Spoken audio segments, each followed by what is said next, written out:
What's up guys, it's Jared, and today I'm going to be doing a little bit different of a video. Most of you have probably already seen this tweet by JW. Hey Yu-Gi-Oh! And MTG players, you can buy the Pokemon TCG World's winning deck for about $30.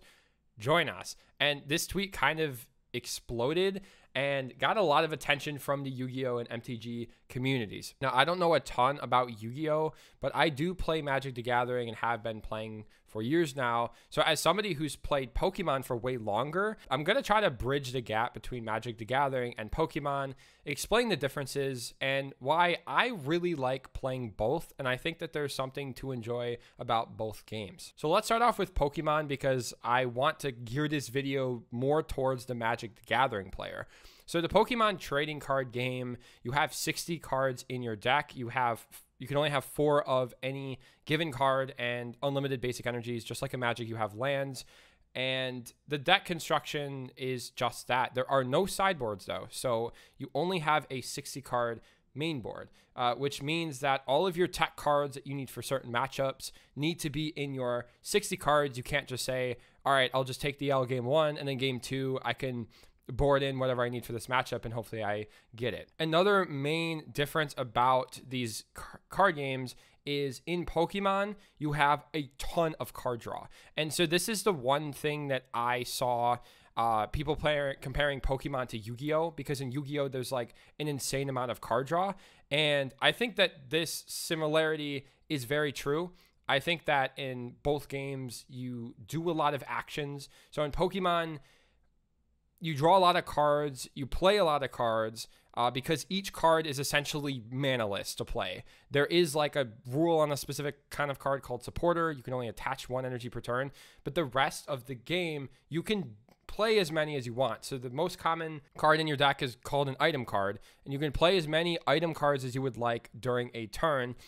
You can bench as many basic Pokemon as you'd like during a turn, but the item cards are what power the deck, and they're, again, manaless. You can use Ultra Ball to find a Pokemon from your deck and put it in your hand. So like in Magic, the closest thing I can think of is just like a tutor, where you just search your deck for a card and put it in your hand, which you like usually don't exist, right? Like in modern and standard formats, there's maybe a couple of tutors like in the form of Urza Saga, but like in the top decks in Magic, it really just revolves around like incremental board and mana advantage. And in Pokemon, the game is like super fast, so it's very front loaded. So in Pokemon, at least in the current format, now there's been previous formats where it's been like slower, but in the current format, like if you watch World Championships from this year, you'll see like Mew VMAX is a stupid fast deck. Like Mew VMAX draws so many cards every single turn, uses Genesect V to draw as many cards as you have Fusion Strike Pokemon in play, and you're allowed 5 bench Pokemon, 1 active in Pokemon. You can just draw so many cards. And this just makes the energy part, the land part per se, not really that big of a deal.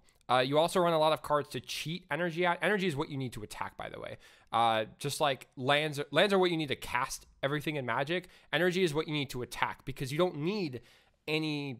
There's no requirements to play cards in Pokemon other than like very small things like I mentioned before.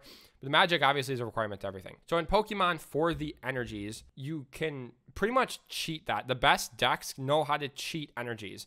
So like you have a deck called Lost Box, which puts cards in the Lost Zone and then uses this card called Mirage Gate to accelerate energies from the deck. So very, very, very front-loaded game. The game can pretty much be decided in the first couple of turns. Obviously, in Magic, if you whiff a land drop, it's bad. But a lot of times, you can mulligan out of that and just make sure you start with whatever you need. You're always going to have at least a couple of turns of the game. And in Pokemon, there are no mulligans. Like, well, there are mulligans, but it works very differently. You cannot choose your starting hand in Pokemon.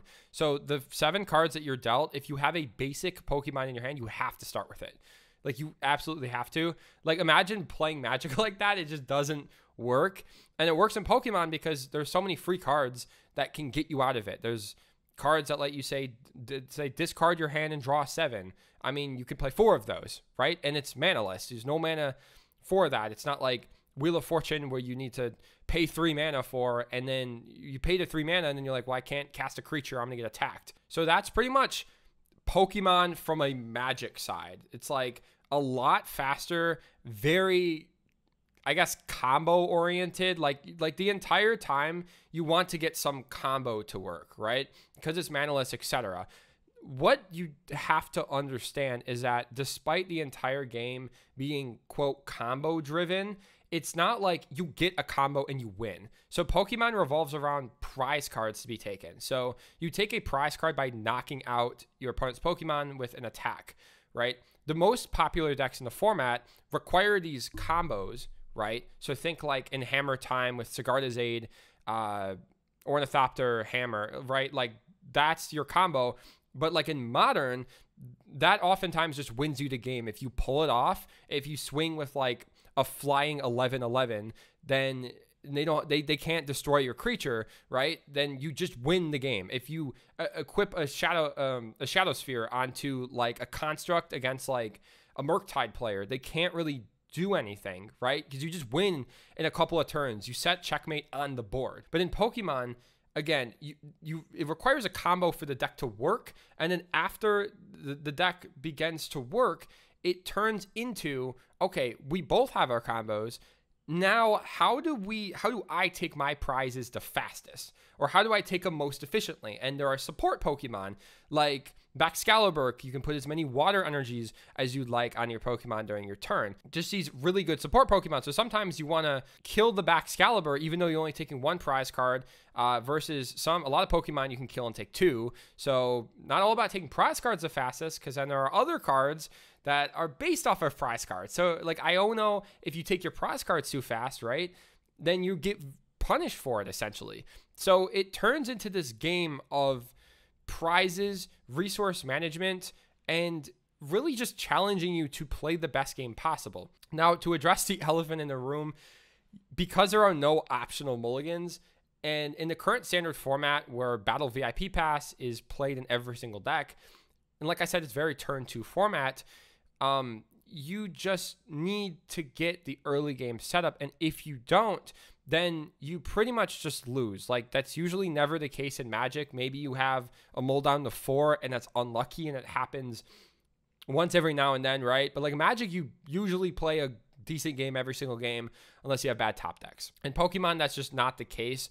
You can just have some dud games, but it also depends on what deck you're playing. Like Mew VMAX, the deck that won Worlds, never does that. It like always has what it needs to draw. It usually bricks as much as I would consider a Magic deck bricking. Like it's very uncommon that this Mew VMAX deck bricks. All right, so now that I've explained Pokemon from a Magic perspective, now let me explain Magic from a Pokemon perspective. Also, if you play Magic, feel free to listen to this as well, because it's just kind of the other side of the coin, right? Magic the Gathering is very much board and hand dependent, and you pretty much keep the same hand, same deck, same everything the whole game. And so in Magic the Gathering, you win by depleting your opponent of 20 life, which means you need something to attack with, which are creatures. So you can put creatures on the field just like Pokemon, and you don't attack their Pokemon, you attack their face. And if they have creatures, they can block with them. There's power and toughness, like if there's like a 2/2 attacking into me and I have a 3/3, then I can block because I do 3 damage to that 2/2, and that only does 2 damage to me. It doesn't kill me, I kill it. The creature will die, I will take no damage. As you can see, like it's just very board dependent, because like if I have more creatures than you, I am in a winning spot. And you can usually always tell that because it's like, this is on the board and I know exactly what's going on. Another very, very, very important part about Magic is that everything has a cost. So you need mana for everything. So imagine like energy in Pokemon, but instead of attaching it, you just put it down. You just put it down where you put your Pokemon.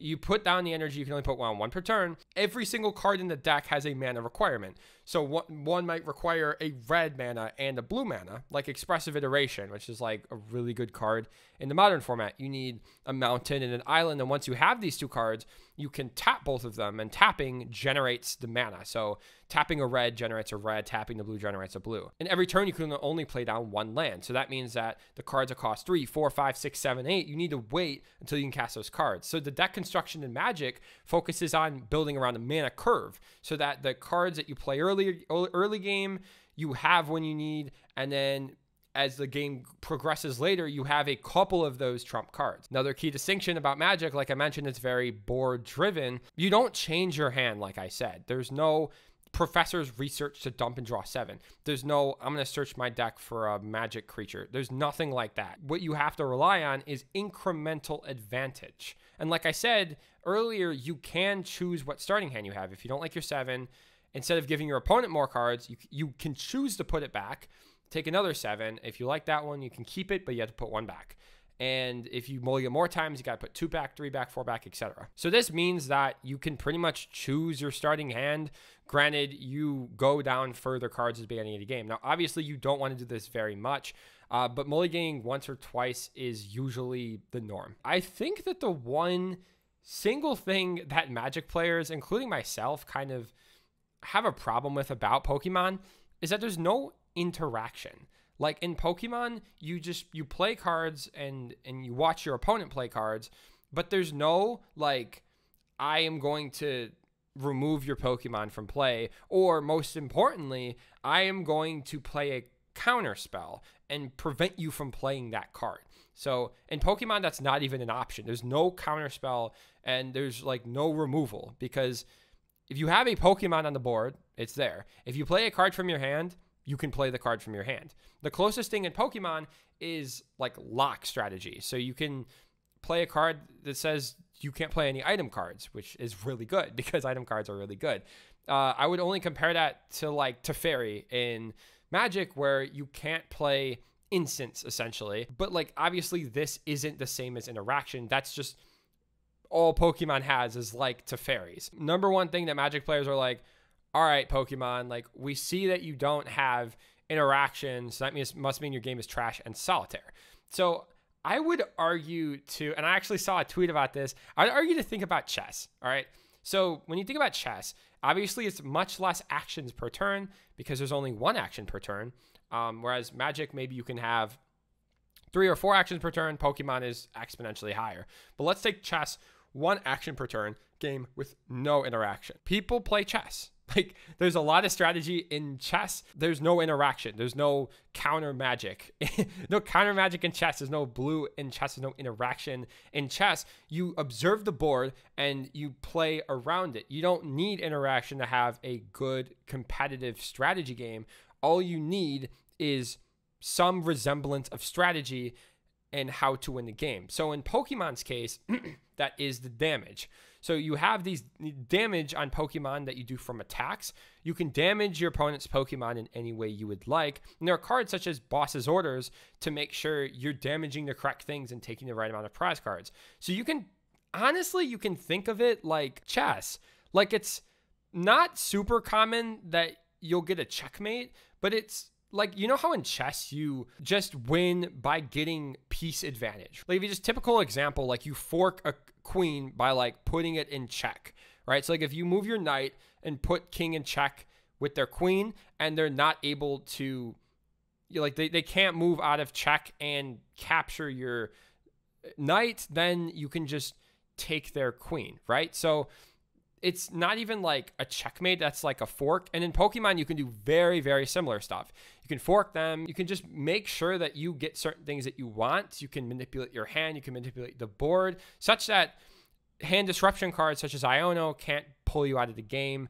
And it's really fascinating because 1 year ago from today, I started my journey onto the 2023 World Championships. I unfortunately didn't do well at all at the events this year, but I learned a lot. I learned a lot about the game. I learned a lot about the strategy of the Pokemon trading card game. And hey, if you're interested, follow this channel. I'm sure to post a lot more strategy videos in the Pokemon trading card game. And obviously, like with any card game, you have deck building and sequencing and all that good stuff. It's not just the game itself, which, by the way, I already think is sound in the strategy, but it's also about how you build your deck, how you prepare for a metagame.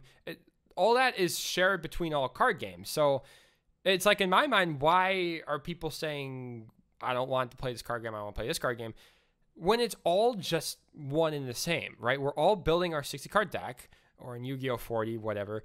We're all building our constructed deck. We're all competing in Swiss tournaments. Like, it's kind of silly that, like, anyone is saying, oh, Pokemon is kid game, whatever. It's like, there is a substantial amount of luck on the surface level. But once you get past that and you're like, okay, but everyone has to deal with this. And it's also not game breaking a lot of the time. Might be a couple of games where you brick and you have nothing. But in Magic, you can do the same thing. You can just not draw a land. You can just get mana screwed in Magic, right? That's a very real possibility. In Pokemon, with some decks, that happens more often, I would say. Like in the best of 3, like I went to like a Modern tournament, and I played every single game in every single best of 3 for like 6 rounds. And in Pokemon, if I go to 6-round best of 3 tournament, maybe I just won't get to play like 2 or 3 games. Maybe my opponents won't get to play like 2 or 3 games. But I think that the variance goes away. And if you can get past that, like it's just such a fun card game. I've just been super attached to it. I think that there is just something so beautiful about it being so simple. Like Magic is very complicated. Magic is so hard. And that's why I started playing it, because Pokemon gets to a point where it's so simple. The mechanics might be simple in Pokemon, but the actual strategy of it is infinite. Like you look at chess, right? If you play against somebody who's better than you in chess, they'll beat you 100% of the time. That may not be the case in Pokemon, but if you play 20 games with them, the exact same deck, I guarantee you they will win 17 or 18 of them. And it's not exactly the same, but it is very, very close. So I wouldn't let that disparity shy you away from the game. I think it's amazing. I really like this community. I like where the game's at right now. You can play like one of a bunch of different decks. They're all super cheap. So it's a great time to get in and compete, I would say. I think a lot of people are currently starting to do that. And yeah, I hope that this gave a little bit more clarity on Pokemon versus Magic the Gathering. And yeah, I will see you all next time.